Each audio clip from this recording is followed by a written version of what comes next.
This lesson will finish up lesson 1 in your textbook. So the information is from pages 30 through, I believe, 33. We're going to continue talking about our cells and a little bit more about what is inside of our cells. So let's look inside the nucleus. Remember, this nucleus in our analogy of our cells being a city, this section is our government. It's what is controlling the cell, okay? Inside of here, the first thing we need to talk about is DNA, and I am not even going to attempt to say that technical name, but DNA is a molecule inside every person that contains all of the information about that person, which is within your chromosomes, okay? Your DNA is like a huge book, all about you. This is interesting, if you took the DNA out of a cell and you began to sort of unfold it, it would be about 6 feet long.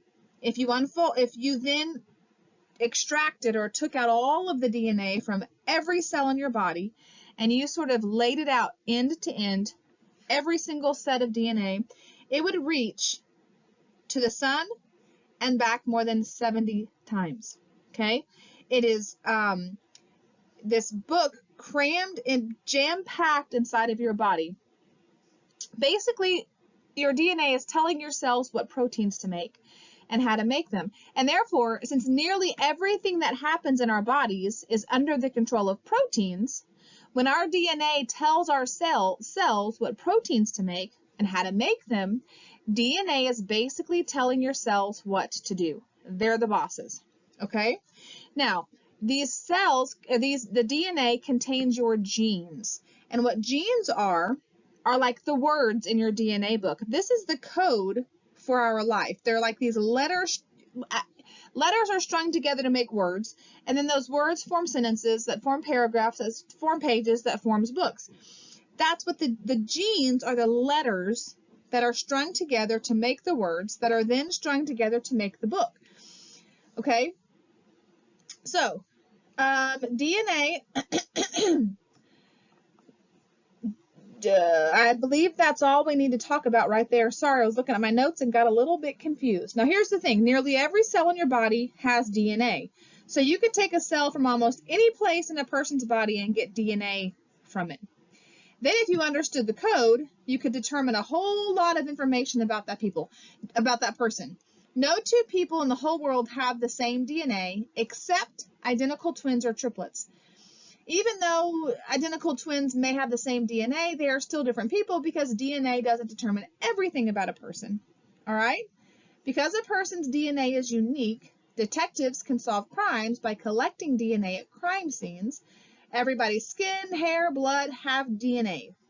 Scientists can collect samples of skin, hair, or blood, study them to find out who was present during a crime or wherever.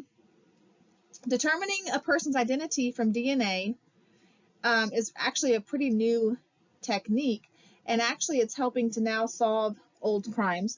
That's not hugely important. I just thought it was kind of cool. Okay, so your nucleotides, I think I forgot to say this. Scientists call the letters within your genes your nucleotides. Those are strung together to make our genes. So then here's the question. How does DNA help determine things like your eye color or your hair color? DNA's main job is to tell your cells what proteins to make, remember, and how to make them. Right? So our cells are basically telling our DNA, are basically telling our cells what to do. So then how does DNA instruct the cell when it comes to making proteins? I mean, the DNA is in the nucleus, so how does it instruct the cell from in there? It does that by using a messenger. That messenger is called the RNA. Here's what it does. RNA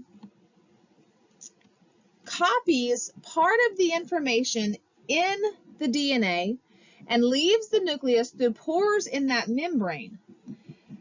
Okay, remember those ribosomes that you had some I got myself all confused.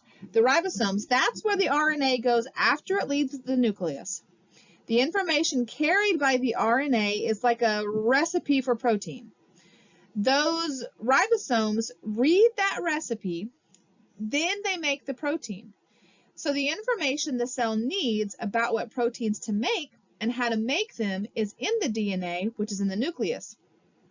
When DNA wants to instruct the cell, it sends the messenger, the RNA, out of the nucleus with the recipe. The ribosomes read that recipe and cooks up the protein, okay?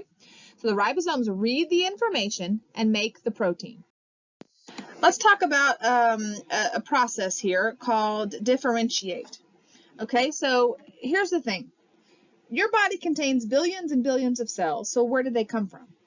They were copied from the very first cell that made you. Every single cell in your body came from the original cell, which was formed the moment of your creation. And this absolutely blows my mind because I try to look at something and copy it and I make a bajillion mistakes.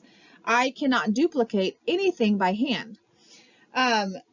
So here's what happens. As you grow from one cell to the many billions of cells that make a person up, the nucleus directs the cell to copy itself billions and billions of times. For most people, this happens without mistakes. At first, each cell makes an exact copy of that first created cell. However, by the end of the first week of your little life in your mommy's belly, those cells begin to differentiate. What that means is they become different than the original one. What that means is they differentiate into cells that will go on to become muscle cells, brain cells, and different types of things like that. We talked about how those certain cells need higher, more of those bits inside of the cell that give it more energy. So they're going to differentiate into these collections of specific cells, again, muscle cell, brain cells, those kinds of things that form tissues. Now, tissues are a group of cells of the same type. There are four main kinds of tissues. This is kind of smaller. I don't know why my print is that small. You have nervous tissue.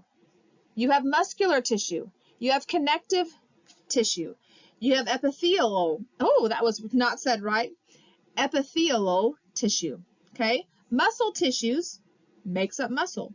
Nervous tissue, they're not running around having anxiety attacks. Nervous tissues make up your brain, your spinal cord, and your nerves, which help you feel the world around you. And they control parts of your body that you want to control. Connective tissue is tissue that connects other organs in your body. For example, connective tissue connects your muscles to your bones and keeps your skin where it's supposed to be. And then you have the last type of tissue is that what you can see it. It's actually your skin. Okay? So those are your four types of tissue.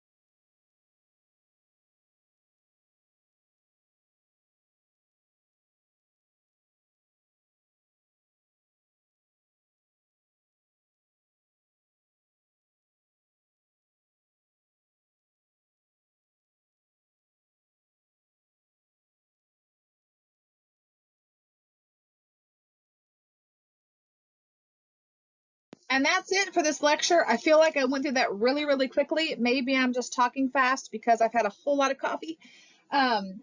Bring your notes with you to our meetup time on Wednesday, and we will do some more science then. All right, that's it.